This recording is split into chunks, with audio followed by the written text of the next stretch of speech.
Una semana, se cumple este lunes una semana del regreso de Donald Trump a la Casa Blanca y regresó para tratar de cumplirle a su electorado. Parece que regresó para hacer válidas, para hacer buenas sus amenazas, sus amagos, sus promesas, sus propuestas. Sergio Sarmiento. Sergio, ¿cómo estás? Manuel, siempre un gusto. Qué gusto, muy buenas noches. Carlos Elizondo. Carlos. Qué gusto, Manuel, gracias. ¿Cómo te va? Muy buenas noches. Jorge Fernández Hernández. Manuel, Jorge, Sergio, Carlos, un placer. Muy buenas noches. Un primer corte que es muy poco tiempo. Una semana de Donald Trump en la Casa Blanca. Sergio. Lo que hemos visto es tiene dos tenazas la pinza que está aplicando el presidente Donald Trump. Una es en la parte migratoria y la otra es en la parte de aranceles.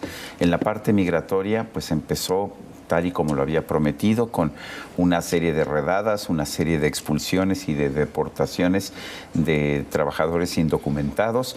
Vimos este episodio, del cual podremos hablar el tiempo que queramos, en que mandó un grupo de deportados a Colombia y que Colombia dijo que no los recibía, y después el presidente Gustavo Petro lanzó amenazas y que él iba a aplicar aranceles a Estados Unidos, y después se echó para atrás tan pronto como se dio cuenta de la tragedia económica a la que estaba condenando a Colombia. Entonces, en la parte migratoria vemos a un presidente que quiere cumplir con sus promesas, y luego está la parte que a mí me preocupa más, que es la parte de aranceles. Es la que más nos afectaría a nosotros en nuestro país.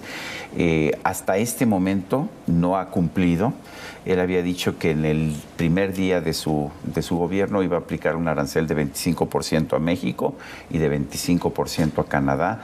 No lo ha hecho. Parece que en este caso sí está utilizando la amenaza de los aranceles para negociar algún otro tipo de acuerdo con México. Luego dijo que 1 de febrero, ¿no? Después dijo 1 de febrero, que sería el sábado. Vamos a ver realmente qué pasa el sábado.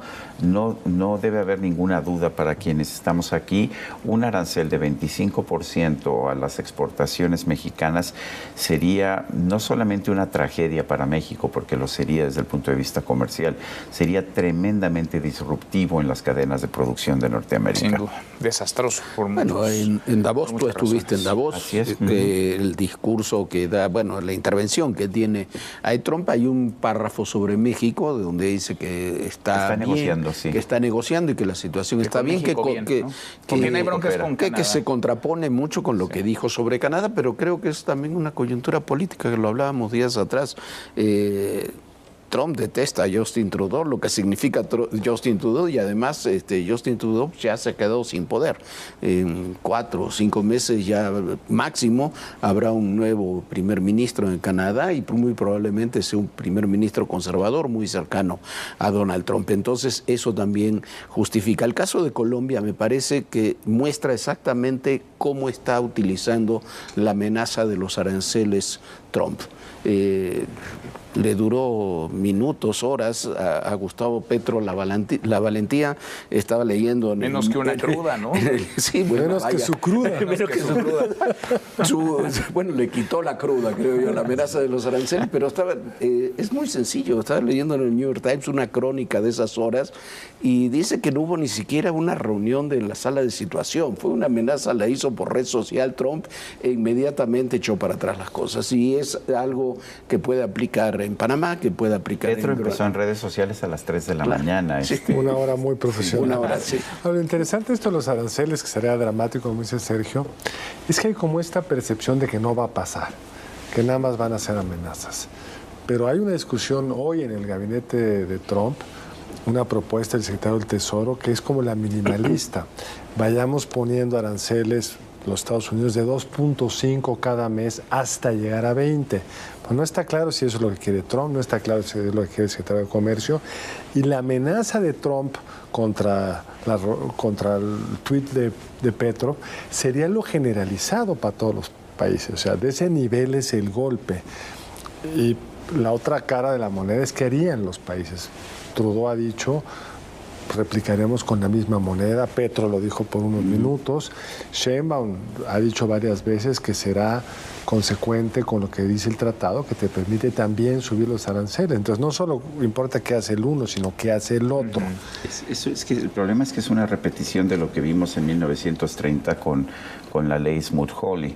Y recordemos que también Estados Unidos empezó la ronda de alzas en los aranceles y, si no mal recuerdo, con un aumento de 30% a la mayor parte de los aranceles. Contestaron los demás países y hay muchos especialistas que consideran que fue eso, la Smoot-Hawley Act, o sea, la ley Smoot-Hawley, y no realmente pues la caída de las bolsas en octubre del 2029, lo que realmente provocó la Gran Depresión. Ahora, era un mundo mucho menos interconectado. Claro, no había estas cadenas productivas a lo largo de Norteamérica. Por eso digo que disruptivo, porque, a ver, la producción de un automóvil, una pieza de un automóvil que finalmente se vende en Estados Unidos puede cruzar la frontera con México y Canadá 12 o 15 veces. Sí, pero quizás precisamente esa integración de las cadenas de producción creo que hace difícil la generalización de los aranceles. El secretario del Tesoro es un gran defensor de los aranceles, el nuevo secretario del Tesoro de los Estados Unidos. No sé si todo el gabinete, todo el equipo comercial y económico estará en la misma. Pero este es el suave. Ahora, Trump sí lo es. 2.5 es poquito. Pero 2.5 para comenzar generalizado termina rompiendo toda la economía internacional. ¿No? Una pieza que pasa 14 veces, 2.5 es más útil para ellos usarlo como amenaza y cumplir la amenaza con quienes no funcionen. Pero ¿qué detonaría? ¿Qué detonaría el que sí se animara a Donald Trump, su gobierno, a imponer aranceles? ¿El tema migratorio? ¿El tema de la delincuencia organizada? ¿Una mezcla de los temas? Es que tiene dos objetivos. ¿Los aranceles aquí a México o al mundo? A México, migración, seguridad. Esos dos temas. Eso es lo que sería, digamos, tácticamente inteligente. Lo uso, si no me haces caso, lo pongo, y si no, lo quito, que fue lo que vimos en el 19. El problema es que también hizo la promesa de que los va a poner para sustituir el impuesto sobre la renta. Lo ve como una medida recaudatoria. O sea, no solamente como te cobro México a través de aranceles, lo que no estás haciendo, sino que con esto financio la reducción de impuestos sobre la renta. Entonces son dos promesas que tienes que ser compatibles. Todos los economistas dicen que si tú pones aranceles del 20%, pues no recaudas lo que ellos creen, en otras cosas, porque se paraliza el comercio exterior y sobre todo si los otros hacen lo mismo, peor. Por eso el secretario del Tesoro está sugiriendo vámonos poco a poco, entre otras cosas para ir viendo qué impacto tiene, cómo se adaptan las empresas, quiénes son los que pueden y no pueden, y entrar al régimen discrecional que vimos en las tarifas que puso Trump en su primer mandato, que es a ti te lo perdono porque eres una cosa muy importante, a ti no porque no lo eres tanto, o tú eres más amigo mío que tú. Entonces eso a ellos les encanta porque es a todos los gobernantes. Finalmente es una forma a México no le impuso aranceles más que en unas cuantas cosas, fue temporal, en el acero no fue temporal, pero se le impuso a otros países. Pero en el caso de su primer mandato, además eliminó el Tratado de Libre Comercio de América del Norte, puso el TEMEC, el USMCA, y después en 2020 hay un discurso en la Casa Blanca en que dice que es el mejor y más hermoso tratado comercial en la historia de la humanidad.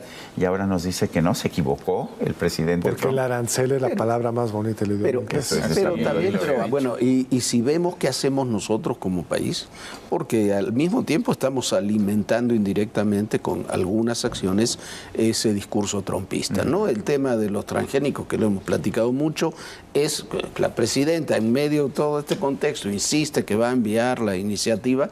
Oye, el panel del TEMEC ya nos pegó, ya nos rechazó esa postura.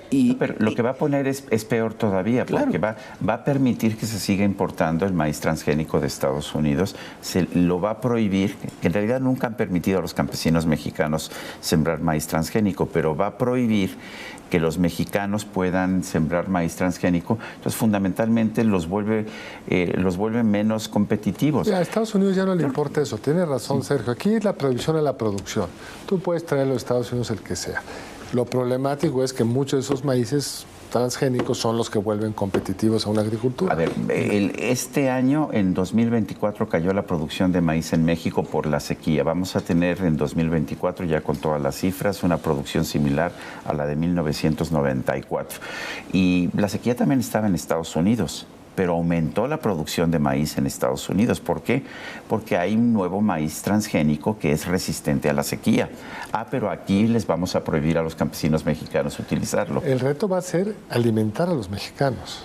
Pero vamos a tener que importar más maíz. Ya somos el principal importador de maíz del mundo. Están las tendencias también a limitar el consumo humano de ese maíz. Pero eso no lo han prohibido. Sí, no lo han prohibido. Y no está en la iniciativa, porque eso es lo que determinó finalmente el panel del TEMEC. Eso es lo que determinó que era ilegal. No puedes prohibir el consumo humano, pero la producción mexicana, pues los únicos afectados son campesinos mexicanos. Sí. ¿Y tú crees que a los gringos les importa mucho que los campesinos mexicanos no puedan competir con los de Iowa? En principio van a vender más maíz. Sí, entonces ahí, pero hay otras cosas donde sí... Tenemos energía, tenemos agua, tenemos mucho... A ver, mucho de este asunto es qué está haciendo México, porque se repitió hasta la saciedad en los meses previos, las semanas, sobre todo previas a la llegada de Donald Trump a la Casa Blanca, que estábamos listos, que estábamos preparados, que había una estrategia. Bueno, si lo estamos, este es el momento para demostrarlo.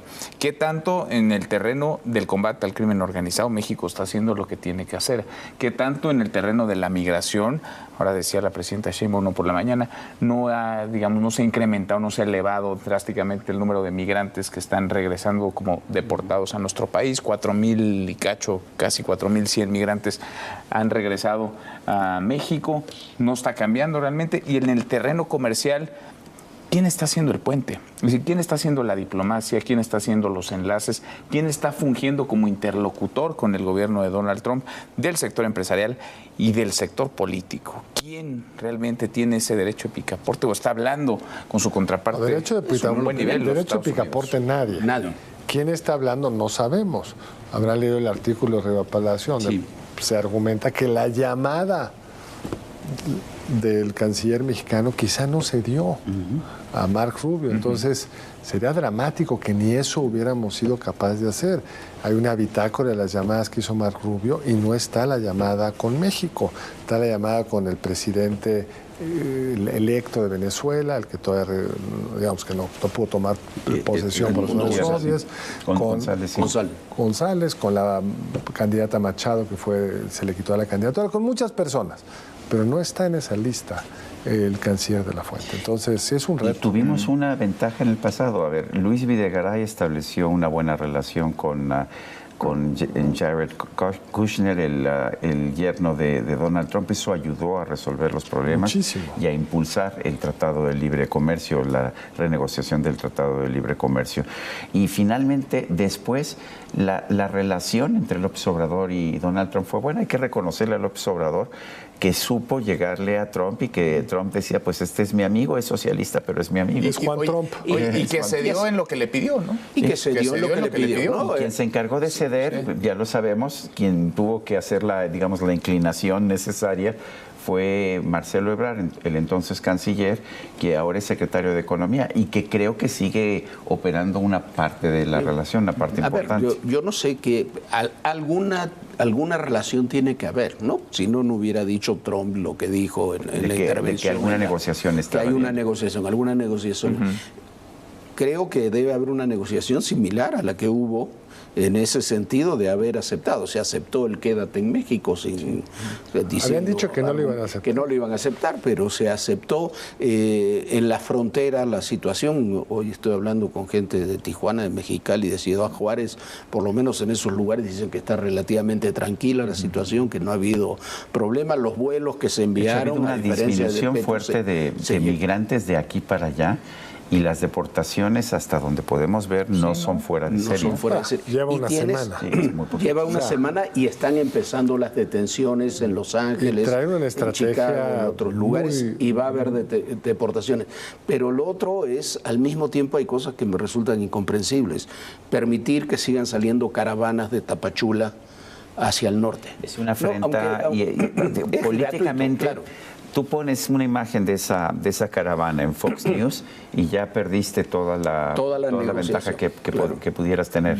Ahora, y en esos terrenos, la frontera sur de México sigue siendo una frontera inexistente.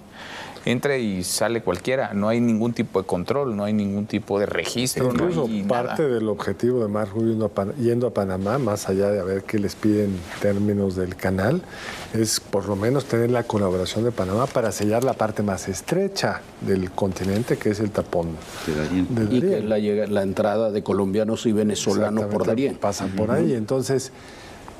Si no lo hacemos nosotros, lo va a resolver alguien más, pero entonces no vamos a tener un crédito político por eso, que lo podrías usar para otras cosas. Ahora, además es un tema, ya lo dijimos muchas veces, la frontera sur, controlar la frontera sur, es un tema de nuestra seguridad nacional. Olvidémonos de Trump.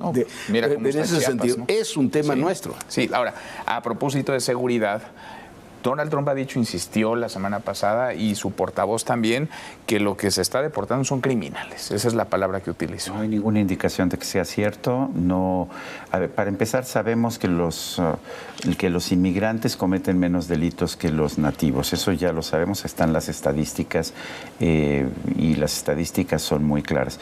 Están deportando a personas sin un proceso previo. No tenemos forma de saber si son criminales. Pero es un aparato de propaganda echado a andar, porque los muestran encadenados Pero de hay la cierta cintura y evidencia de, de las que piernas. se fueron con los más fáciles, son los que ya habían cometido un delito. Claro, Y el delito puede ser, dirección. el delito puede ser, Ingresar al país ilegalmente. los agarraron como tal y es un delito, o se pasaron un alto. Entonces, es una cosa indigna, horrenda, muy propia del sistema carcelario de Estados Unidos, estas ataduras. Pero como dices tú, bien, no sabemos. Porque no hemos tenido listas de quiénes son y de cómo fueron detenidos, ni sabemos si hay procesos criminales en su contra. El grueso han llegado por tierra, en el caso mexicano. Sí, pero recién comienza ese proceso, ¿no? Que están comenzando a darse, según la prensa estadounidense, las primeras detenciones un poco más masivas. ya Esta es una guerra de propaganda. Y ya. Sí. Cualquiera puede decir, muchos agentes federales hoy podrán detener a un migrante, cosa que antes no existía. podía. Están cambiando en una serie de medidas muy audaces, una serie de reglas que han prevalecido muchos Hay años. una orden que creo muy importante al Comando Norte, para que el Comando Norte haga una planificación de cómo va a intervenir el ejército en el tema migratorio y el tema de seguridad relacionado con México.